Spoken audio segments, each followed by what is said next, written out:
Most consecutive 30-plus point games.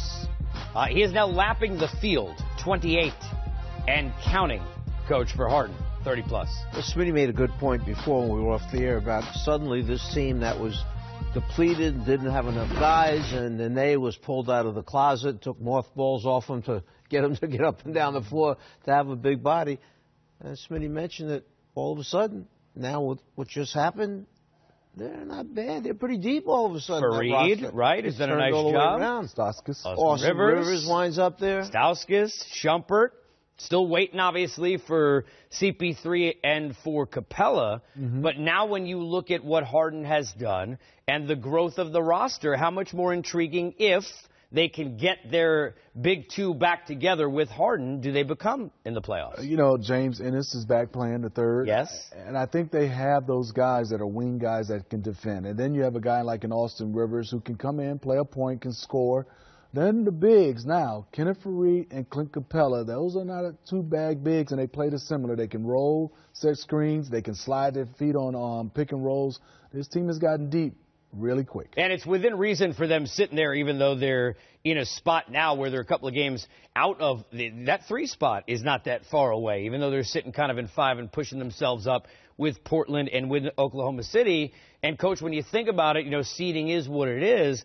If you can get them healthy and get them home court, the question then becomes, is the defense enough? We know what a factor that was that put them in the position they were in, maybe a Paul injury away from getting to the finals, winning a championship. How much does Shumpert and that addition help in that vein? Well, it seems to me that the 2 pieces they just picked up are 2 spots that they need help in or fit perfectly with what they run and what their philosophy is. Stauskas, 3-point shooter, and then Shumpert, do the dirty work. He'll get on the ground. He'll pick up a charge. He'll get after somebody to take him out of what he wants to run. So the defensive mindset that Shumpert has, all that's good for Houston. Yeah, it's a loss for the Kings, too, because he really was helping them out. And they got a lot of versatile players, Smitty. When you look at what a guy like a Bogey, a Bogdanovich can do, and you think about, you know, what Yogi Ferrell has done, backing up at the point. But Shumpert was helping them and adding some scoring and facilitating a little bit, doing the right things as a player. I mean, not just the guy that was sitting, spotting up, shooting. And some toughness, yes, defending and showing guys how you get it done. And then also, we got a chance to see a more variety of his offense that we didn't get a chance to see in Cleveland. So I think this is a big pickup for the Rockets, also a loss for Sacramento. But I think they're saying, hey, it's time to let some more of these young guys play. Bogdanovich has played so well. I think they're trying to move him in that starting spot and solidify that with him. Bottom of the West, incredibly interesting right now because Utah's got the easiest schedule the rest of the way. They continue seemingly to push, regardless of what they do, in an upward direction. But you've got the Clippers, who made a deal that was more about next year. Maybe they're not even done yet between now and the deadline, Coach.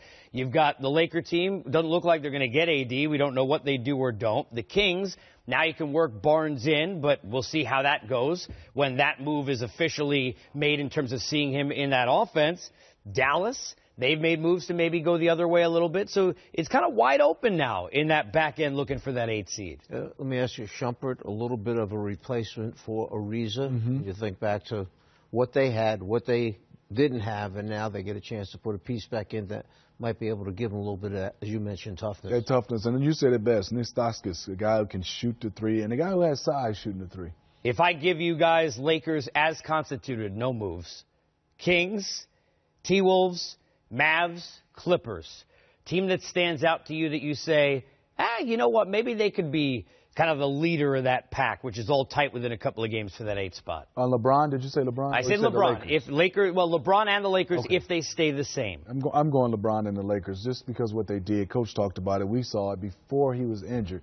This exact team had home court advantage. I know it was early in the season, but they had built these young guys up to playing good basketball. I got to get an edge to the Lakers. The Lakers, for sure. LeBron, once everything settles in by trade deadline time tomorrow, that also settles LeBron's mind in as to, all right, here's who I have to now bring him to the finish line, get into the playoffs, see how high we can get positioning-wise.